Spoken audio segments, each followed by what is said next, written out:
Welcome to Decaf, a podcast by the Beacon Center of Tennessee. I'm Taylor. This is Mark. And if this is your first time listening, welcome. We love to have you here. And this is a podcast where we talk about current events.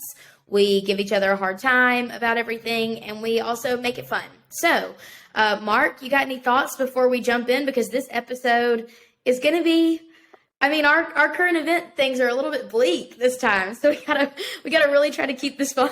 It feels like it's kind of been bleak the last year. All the news events we're talking about are mostly negative news events. And it's like post-COVID, I thought there'd be more positive things. It's not been that way.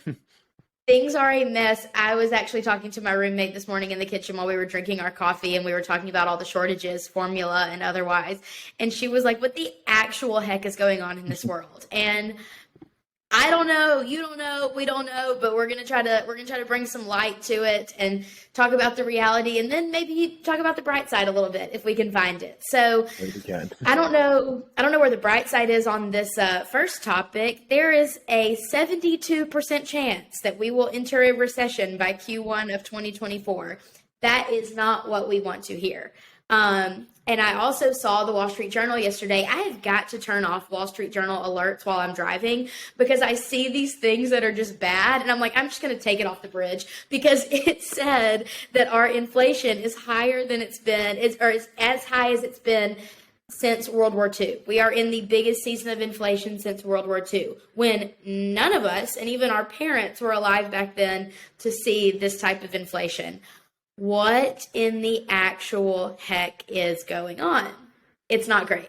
It is not. And I know the 72% chance of inflation, 72% chance of recession is like double what it was, like what they projected 3 months ago, where I think it says like a 36 or 40% chance of a recession. So these are really bad numbers, and I feel like we talked this before, like there's a lot of things you can't blame Biden for, which, a lot of these things are outside of his control. But the way that his people, Janet Yellen specifically, said like it wasn't happening, and just was like, oh, just ignore what we know is happening, what every economist who knows what they're talking about said, and be like you somehow know better. And of course, when you don't expect inflation to happen, despite what all the experts are telling you, including Larry Summers, who made the whole point when they were trying to do the Build Back Better, it's like, when you don't listen to anybody, that's a problem because you're not ready to like try to cut it off before it happens. Because there is things that, of course, can be done, maybe not to stop it, but to at least maybe ease into it. But basically, Janet Yellen just said it's non-existent, and this is where we're at right now. So while a lot of the things are not, the recession itself might not specifically be Joe Biden's fault, although he, a lot of his spending plans really helped to add to that. And of course, Trump deserves some blame for that too. But the idea that he didn't take it seriously and his administration didn't take it seriously just shows their complete just lack of understanding about basic economics. Well, here's where I am. Recession or not, I'm not an economist and I can't predict or say what could happen. But as far as mitigating the pain goes, I read an article on Forbes about shutting down the Keystone Pipeline and how that is really bad for our energy independence. When we shut the Keystone Pipeline down with a sweeping executive order from the Biden administration, we became completely independent on other countries. We get a lot of our oil from Venezuela, Russia, Saudi Arabia, and when Russia is in conflict and we won't get anything from them, we become completely independent on other countries that our relationship is not so good with. Venezuela, not great. Well, it's not Saudi Arabia, Russia either. And I know they are making a ton of money right now, despite, they're paying for the whole war with their oil.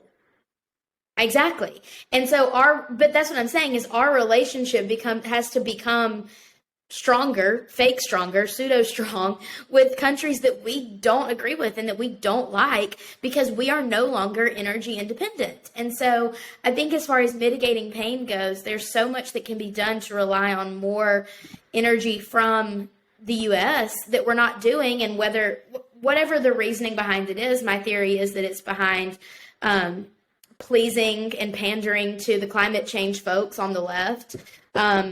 It could really mitigate some of this pain that we're going through financially, because I'm at the point where I'm just like, I don't want to leave home because I don't want to get gas. Yeah, gas is one part of it. Like, we could do more fracking, but a recession is a lot broader than just gas. It's everything. I agree. So it's like there is real issues right now that everybody, and we talked about this before, like gas, the same thing with all these issues we're talking about.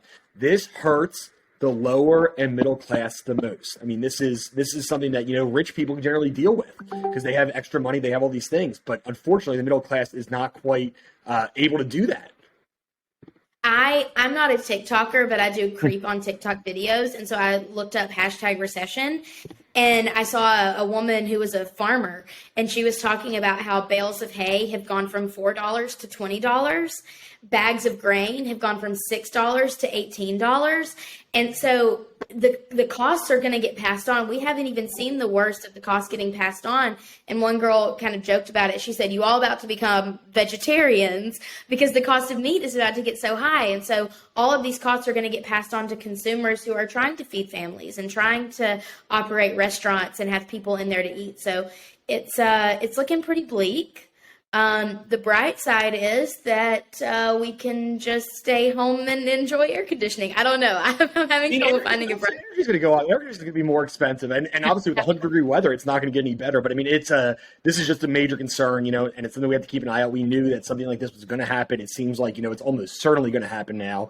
And, it's possible we actually are currently in a recession. We don't even know when the recession, because, I mean, you don't know until, months out when it actually started. So I think I saw a stat on a poll that over 50% of people think we're currently in a recession. That would not be entirely surprising. Yeah. Okay, but the bright side could lead into a bright side. If we are in a recession, that means that Mayor Cooper of Nashville will not have the funds to build a tunnel to take people from Donaldson to downtown for the Oracle and Amazon jobs. Mark, did you see this story on Twitter about Mayor Cooper's plan to build a tunnel that will shuttle people from Donaldson to the downtown corridor for their jobs? I saw one commentator tweeted about it and said, maybe just like a water slide, and you can just launch them down into downtown. Him and his tunnels, they love talking about the tunnels for the transit plan too. It's like, it just doesn't. He is kind of he is somebody who, I think we can maybe disagree with it, but he seemed like a serious person when he became mayor. He's not a serious person. These are just ridiculous suggestions. The shutting down hot dog vendors, because he shut down hot dog vendors because he doesn't like that. He shut down party buses and everything. Like, while we hate party buses, it's still waste. You're really hurting the economy of Nashville. Like, shutting down hot dog stands. Are you kidding me? Like, he is just taking himself. And you know what? I like the guy. I voted for the guy. I did too. He has turned out to be an unserious person and an unserious mayor, in my opinion. I take shutting down hot dog stands as a personal attack. Hot dogs are my favorite food, and hot dog stands are my favorite downtown pastime. I don't like to go to the bars, but I do like to go get a hot dog from a street vendor, and I take that as a personal attack. But seriously, this goes far beyond your personal preferences. When you ban transportainment vehicles, when you ban hot dog stands, it doesn't matter what your personal preference is. If you think that street hot dogs are gross, that's fine. So does my mom. I still eat them. Absolutely. I enjoy them. Yeah. And that's fine. Yeah. But you wouldn't shut them down and deprive me of the opportunity to eat them, or deprive those hot dog vendors of the opportunity to make money. Like, what is going on here? I hate party buses. I think they are so loud and so obnoxious and so tacky. But that's someone's business, and that's something that other people want to do for fun, and it's not hurting anyone. It's hurting our ears, but it's not hurting us. Yeah. It's just, why are we focused on these insane bans when trash isn't getting picked up? There are so many holes in the roads, which, did you know that if you puncture a tire driving over a road in Tennessee, you can report it to the Department of Transportation, and if they had time to know about it and fix it, they'll reimburse you for your tire? Fun fact, Dennis Prager did a story on that, and less than 1% of people actually get reimbursed. So it's pretty much, that was this whole story. They had this idea that you get reimbursed, but it's pretty much impossible. They'll never do it. So don't assume you get money if that happens. That is a bummer. But we got roads with potholes in them. We got teachers that don't get paid a whole lot. We got all these different issues, and we're going to build a tunnel. I know a solution to all of these things. Build a tunnel. And I don't know if it's off the cuff or he just said it. This doesn't sound like a plan. He doesn't really have an idea for it. It just disappointing because I don't care about the politics of it. I don't care about people who are socialists or they're like. I can still say I don't agree with you. I think that you're whatever. I just don't. I think you're wrong about things. But what Mayor Cooper's doing, it's a joke. I mean, he is just an unserious mayor and an unserious person at a time we really need somebody who's serious. And he kind of came in. He won the elections, kind of the adult in the room, and he's acting like a child. I know. I totally agree. I completely agree. And so hopefully Nashville can get back on track because I really do love living here. But it's disappointing to see all of these really bad ideas, and not even just bad ideas, but ideas that are not focused on the problems. Like we have plenty of problems and people talk about them Yeah. all the time.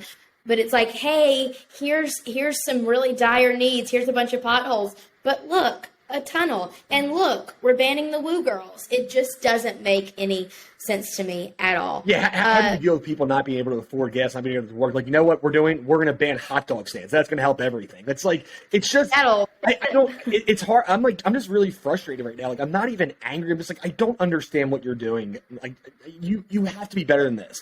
Like, people had faith in you, and you've just kind of turned into the same thing that we've all disliked, and maybe even worse. Like, I think that the worst part about Mayor Cooper is that I had some expectations that he would be a good mayor. He focused on the right things in his campaign, and it's just a shame. I think that's all it is, and I think that these things he continues to talk about, I'm just like, I just don't understand. But it is what it is. It's really upsetting. Speaking of woo girls, though, Mark, you're a bit of a woo girl when it comes to sports. What does that mean?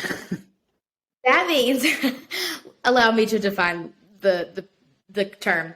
You get very noisy. You are very enthusiastic.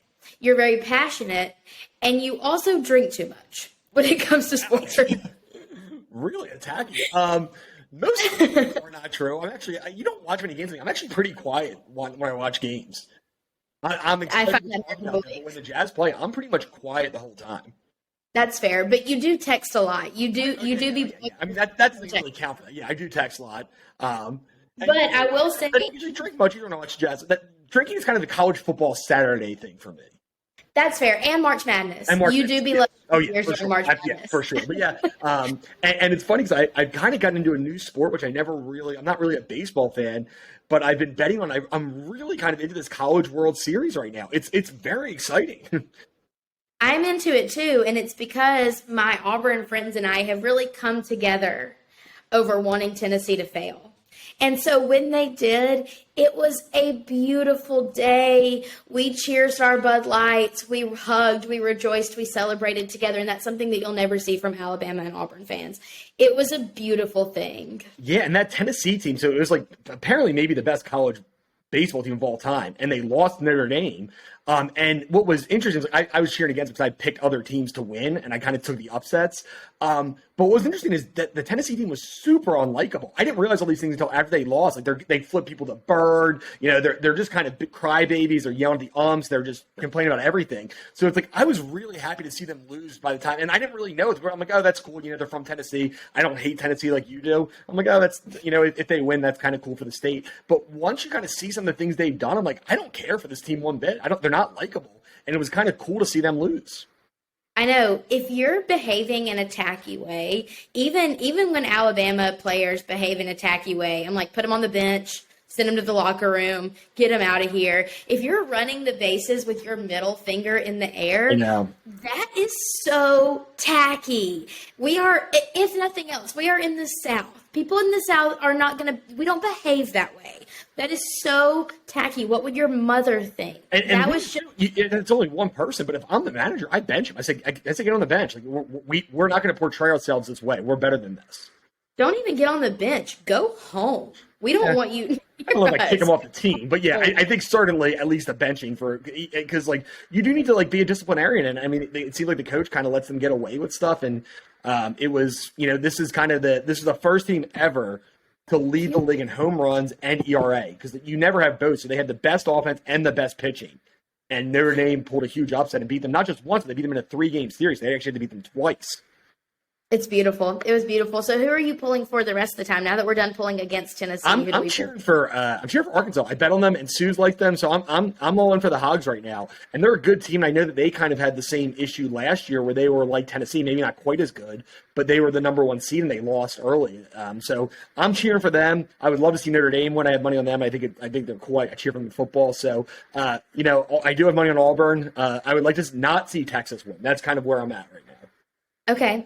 Well, I haven't been paying much attention to that, but I will give a shout out to my Braves. We are on a 14-game winning streak, the longest winning streak by a World Series champion since the Yankees in 1954. So it's a beautiful thing, really, to see the Braves doing well. I got to go to a game last week.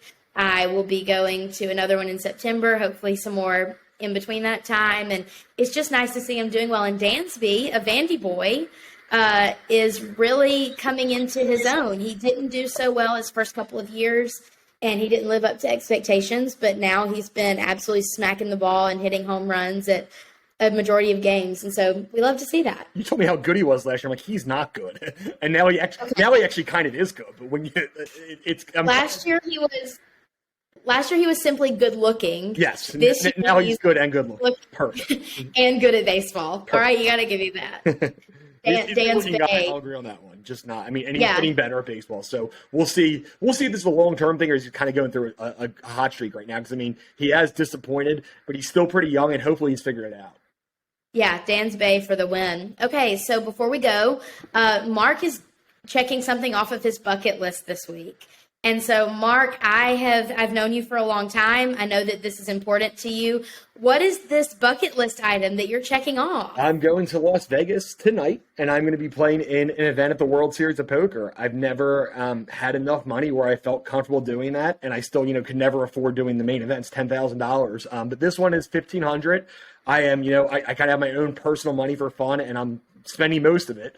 But this is going to be kind of a life event where I just always wanted to do this. I'm sure I'll do poorly, but it's going to be something I'll just be happy I did it. It'll be really cool. I used to always watch the World Series on television. I'm a pretty good poker player. I'm sure I'm nowhere near as good as some of these people, but there's some luck involved and you never know. So I'm just very excited. So excited that I didn't even sleep last night. I kept thinking about hands in my head and all these things. So hopefully I get some sleep tonight when I get to Vegas at midnight. But I am off tomorrow, and at 10 a.m. I will be playing in the World Series of Poker, event number 37. And you can track it. So if I'm doing well, I'll send it to you all. If I'm not, or I lose early, you won't hear anything from me. Okay, well, I want to track it. Event number 37. Okay, I'm excited for you. So it's name something that you want to do. Because I talked to Justin about an overcaffeinated, but what's something in the next 5 years that's a bucket list item that you hope to achieve, whether it's traveling somewhere or just a personal goal? I really, and this might be a small item, but it's really expensive to do it. I really want to see Alabama play in a national championship game. I really want to go to an Alabama football national championship game. I've been to playoff games when we've been, playing in the Sugar Bowl. My sister and my mom have been to playoff games. We've all been to playoff games, but we've never been to the Natty. And so one thing that I would love to do is go to the Natty, go down on the field after the game and roll around in the confetti and just stuff like that. So that would be definitely something that is really, really high on my bucket list. It's good you didn't go last year to be celebrating Georgia with the confetti. So it's good that's the one you chose not to go to. I would have left. Yeah. I would have left at halftime trying to change up the mojo. I'm so superstitious with sports. If someone starts scoring mad runs on the Braves, I'm like, everyone switch seats. Everybody switch seats. We can't do this. And my theory is that every time I eat a hot dog at a baseball game, my team starts to score. There's very little science to back it up, but I am very competitive and very superstitious. And so I have my things of, I always wait a little while into the game, and then I usually eat a hot dog third or fourth inning, and my team starts to win. To be clear, there is no science that backs it up. Not very little. That is not a scientific thing. But honestly, you should realize just by what you talked about how lucky you are as a person that you can say, I would like, oh, my bucket list, I want to see Alabama national championship game. It's like, in my bucket list for the next 80 years, I just want to see the Jazz make the championship. The idea that you go every 2 or 3 years where it's like a thing that you can just do, that's insane. It's true. It's true. I mean, when I was choosing colleges, I was in the running for a really big scholarship from Samford University in Birmingham. And then Alabama started playing our little hearts out, and we won the 2009 national championship, which was played in January 2010. And that was when I was going to college. And right after we won that game, I told Samford, I'm so sorry, I got to go to Alabama because I just love sports that much. I had to go to a Division I basketball team, though. That's true, but basketball's not my jam. Football's my jam, and so I had to go where I could see really good football and really good baseball games because those are my sports. So you're right, I am very lucky, and I really want to capitalize on the Saban years and go see Alabama play in a Natty. That would be my dream on my bucket list. Awesome. Well, next week is going to be Justin and Stephanie, I think, because you're on vacation. I don't want to do it by myself, so it will be Justin and Stephanie. I will be at the beach next week with my family, and then I'm sure I will come back. Every time we go to the beach, I keep a list of quotes, ridiculous things that my sister and my mother say. This year, my sister's new husband will be coming with us, and so the list of quotes will be even longer. So maybe I'll give you guys a sampling of insane things that my family says when I get back from my vacation in a couple weeks. But Mark, best of luck to you tomorrow and through the rest of the week in the World Series of Poker events. I can't wait to see photos and see how you do. You're going to do great. He's very good at this, ladies and gentlemen. Just you wait and see. And best of luck to my Braves. If any of you are out there listening, keep it coming. And we'll see you guys in a couple of weeks.